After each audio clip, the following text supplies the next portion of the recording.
ஓ முருகா போற்றி. ஓம் சரவண பவ. என் அன்பு குழந்தையே, பங்குனி உத்திரம் வந்து கொண்டே இருக்கின்றது. பங்குனி உத்திரம் தோன்றிய வரலாறு உங்களுக்கு தெரிய வேண்டுமென்றால் இதை முழுவதுமாக கேளுங்கள். அசுரனை வீழ்த்திய நாள்தான் பங்குனி உத்திரம்.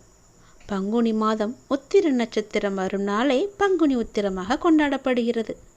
இந்த மாதத்தில்தான் அசுரர்களின் கொட்டத்தை அடக்க முருகப்பெருமான் தன் தாய் தந்தையரை வணங்கி அதன் பயணத்தை ஆரம்பித்தார். குதிரைகள் பூட்டிய தேரில் முருகப்பெருமானுக்கு வாயு பகவான் சாரதியாக இருக்க முருகனின் படைகள் அணிவகுத்து சென்றன. அப்போது வழியில் ஒரு சிறிய மலை முருகனின் படைகளை வழிமறிக்கும் விதமாக பெரிதாக வளர ஆரம்பித்தது. அதை பார்த்ததும் காரணம் அறியாது அனைவருமே திகைத்து நின்றனர்.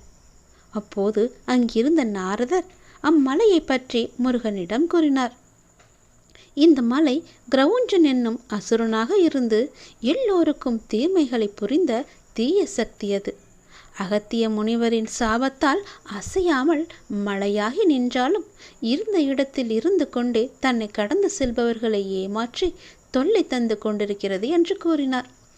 மேலும் இந்த மலைக்கு அருகிலுள்ள மாயாபுரி பட்டினம் என்னும் நகரில் சூரபத்மனின் தம்பியும் யானை முகம் கொண்டவனுமான தாரகாசூரன் ஆட்சி செய்து கொண்டு தேவர்களை மிகுந்த துன்பங்களுக்கு உள்ளாக்கி வருகின்றான் என்ற தகவலையும் சொன்னார். அதை கேட்ட முருகப்பெருமான் தன் தளபதி வீரபாகுவிடம் படையில் பாதியை அழித்து கொண்டு சென்று தாரகாசூரனை அழித்துவிட்டு வரும்படி கட்டளையிட்டார். முருகனின் கட்டளைப்படி வீரபாகுவின் தலைமையில் முருகனின் படைகள் மாயாபுரி பட்டினத்திற்குள் நுழைந்தன. கடும் போர் நடைபெற்றது. இதை அறிந்த தாரகாசுரனும் பெரும் படையுடன் எதிர்த்து வந்தான். அவர்கள் இருவருக்கும் கடும் போர் நடந்தது. இரு பக்கத்திலும் வீரர்கள் இறந்து வீழ்ந்தனர். போர்க்களத்தில் நின்று யுத்தம் செய்த தாரகாசுரன் முருகப்படையின் வீரனான வீரகேசரியை தன் கதாயுதத்தால் மார்பில் அடித்து சாய்த்தான். இதை கண்ட வீரபாகு வெகுண்டெழுந்து தாரகாசுரனை கடுமையாக தாக்கினான். இதனால் கோபம் கொண்ட தாரகாசுரன் திரிசூலத்தால் வீரபாகுவின் மார்பில் குத்தி சாய்த்தான். மூர்ச்சையாகி விழுந்த வீரபாகுவை தாரகாசுரன் எள்ளி நகையாடினான். உடனே அங்கிருந்த முருகனின் படைகள் நாலாபுறமும் சிதறி ஓடின. மயக்கம் கலைந்து எழுந்த வீரபாகு மீண்டும் மூர்க்கத்தனமாக தாக்கினான்.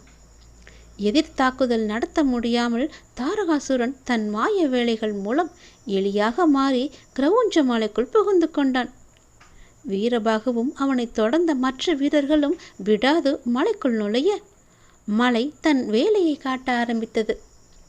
தாரகாசுரனின் அசுர படைகள் முருகப்பெருமானின் படைகளை பெரிய அளவில் தாக்கி அளித்தன. இதை நாரதர் மூலம் அறிந்த முருகப்பெருமான் நேரடியாக போர்க்களத்திற்கு வந்தார். வந்தவரின் வலிமை அறியாத தாரகாசுரன் சிறுவனென முருகனை கிண்டல் செய்தான். கோபம் கொண்ட முருகப்பெருமான் அவனை கடுமையாக தாக்க ஆரம்பித்தார். தாக்குதலை சமாளிக்க முடியாமல் மீண்டும் எளியாக மாறி மலைக்குள் நுழைந்து மாய வேலைகள் காட்ட ஆரம்பித்தான். முருகப்பெருமான் தன் வேலாயுதத்தை கையில் எடுத்து வீசி எறிந்தார். துள்ளி வந்த வேல் மலையை பல கூறுகளாக்கி உடைத்தெறிந்து தாரகாசுரனை கொன்றது. அதன் பிறகு முருகப்பெருமான் தெய்வானையை மணந்தார். அந்த நாளே பங்குனி உத்திரமாகும். நீ விழும்போதெல்லாம் தாங்கி பிடிக்கவும், நீ தனியே அழும்போதெல்லாம் கண்ணீரை துடைக்கவும் உன் அப்பன் முருகன் நான் இருக்கின்றேன். கவலைப்படாதே.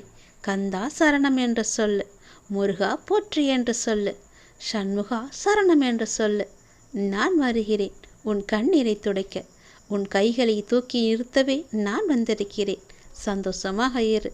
பங்குனி உத்திரத்தன்று என்னை வந்து பார்த்து விட்டு போ.